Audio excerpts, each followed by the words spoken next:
For some crops with very small seed, like lettuce, it's hard to know how many seeds to sow.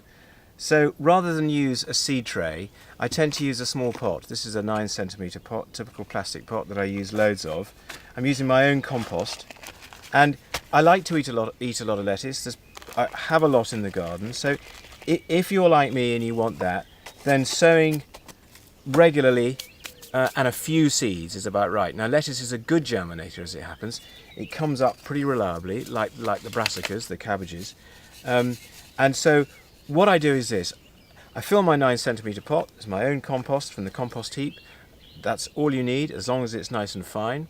I fill it to almost to the top, just under, so that when I water it, it doesn't spill over the side. I tap it down with another pot similar size, having just tamped it down so it's solid, firm but not forced. I then take the seed packet and I tip a quantity onto my palm, and I can see roughly how many there are. So there's 30 seeds there now. That's just about enough, and I can be pretty much guaranteed that 75% of those seeds are going to germinate.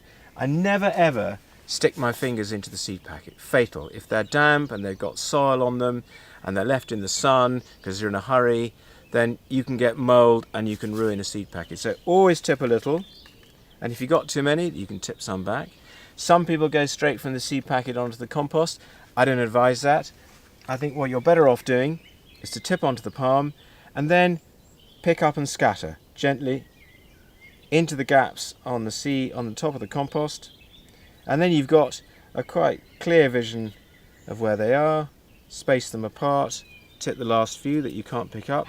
There they are on the surface, and then with your fingers get a little bit of compost and just sprinkle on the surface.